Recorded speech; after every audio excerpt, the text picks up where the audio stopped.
저는 두 가지 법안에 대해서 토론할 예정인데요. 먼저 5개광고물법 개정안 관련돼서 존경하는 정춘생 의원님께서 소수정당 입장을 말씀해 주셔서 저는 이 법이 실효성이 없다라는 말씀을 좀 드리려고 합니다. 이 법으로 문제가 되고 있는 바깥의 극우정당, 혐오 현수막, 가짜뉴스 현수막 막을 수 없습니다. 저도 이런 현수막들에 대한 규제 필요성에 깊이 공감하는데요. 문제는 이 법안으로는 그거를 실질적으로 규제할 수 없다는 겁니다. 이 5개항공물법 적용 배제 조항 중에 정당 현수막에 관한 부분은 정당 활동의 자유를 보장하기 위한 부분이기도 하지만 질서 있게 이 현수막들을 관리하기 위한 법안이기도 했습니다. 여러분들 다 기억하실 테지만 이 조항이 생기기 전에도 정당 현수막은 있었습니다. 이 조항이 삭제될 경우에 앞으로 그러면 정당 현수막을 못 거느냐, 그게 아니라 현수막이 안 걸리는 것이 아니라 계속해서 현수막은 걸릴 거고요. 지자체의 자의적 판단이나 지자체장의 정당, 정치 성향에 따라서 정치 현수막 철거가 개별적으로 이루어지게 될 가능성이 큽니다.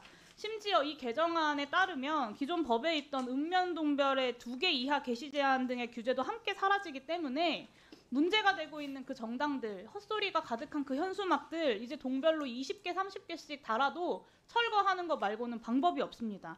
지자체와 이런 문제가 되는 정당들뿐만 아니라 모든 정당들 사이에 톰과 제리 같은 추격전만 반복하게 될 것입니다.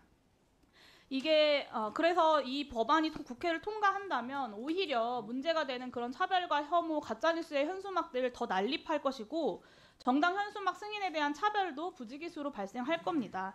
특정 지역에서는 극우 현수막, 가짜뉴스 현수막, 혐오 현수막 지자체장의 성향에 따라서 떼지 않을 것입니다. 실효성이 전혀 없습니다.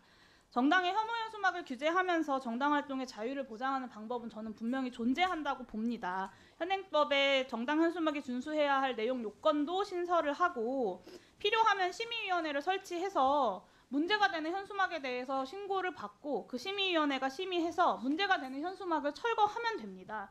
그러면 동별로 2개 조항도 유지가 되고 또 정당 현수막에 대한 관리 조항도 유지가 되면서 문제가 되는 현수막을 철거할 수 있는 방법이 생기는 겁니다. 이런 방법이 있는데 왜 오히려 다시 무질서 상태, 카오스 상태로 돌아가고자 하는지 저는 좀 납득하기가 어렵습니다. 그래서 존경하는 우리 행안위 선배 동료 의원님들께 실질적으로 정당 무분별하고 가짜뉴스 가득하고 혐오 가득한 정당 현수막을 규제할 수 없는 이 개정안에 반대 표결해 주시고 실효성 있는 혐오 현수막 규제 방안을 다시 논의해 주실 것을 요청드리고요.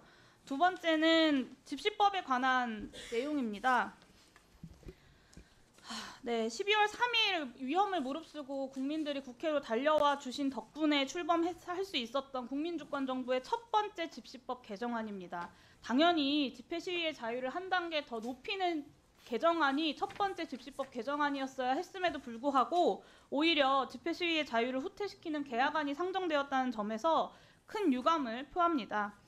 행정부의 수반인 대통령의 집무실 주변은 다른 어느 지역보다도 국민들의 목소리에 개방되어 있어야 합니다. 그럼에도 불구하고 대통령 집무실이 새롭게 그 집회 절대금지 구역에 포함이 됐습니다. 그리고 예외적 허용의 조건으로 대규모 집회 시위로 확산될 우려가 없는 경우 그리고 업무를 방해할 우려가 없는 경우가 추가가 됐습니다. 이거는 기존의 안도 사실은 경찰의 자의적 판단에 통해서 사실상 헌법이 금지하는 집회 시위에 허가제로 운영되고 있다는 비판이 있었는데 업무를 방해할 우려가 없다라는 조항이 추가가 되면 허가제 성격은 더욱더 강해질 수밖에 없습니다. 그러면 이 조문에 대해서도 결국에 위헌 시비가 저는 불가피하다고 봅니다.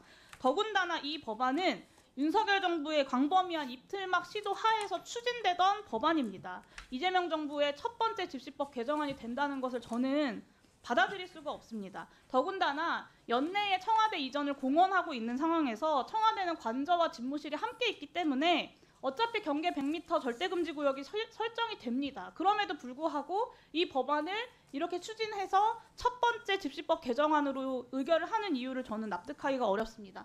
청장한테 한 가지 여쭤보겠습니다. 대통령 집무실이 추가로 포함이 되면 사랑채가 절대금지 구역 100m 경계로 새롭게 설정이 됩니까? 청와대 사랑채? 사랑채 담벼락에 해서 하기 때문에 담벼락 바깥에 나와 있는 사랑채라는 그 공간이 있잖아요. 그 공간도 포함이 되냐고 여쭙습니다. 예전에 거기에서 대통령실 직무를 봤기 때문에. 그 부분은 더 판단을 해봐야 될 것 같습니다.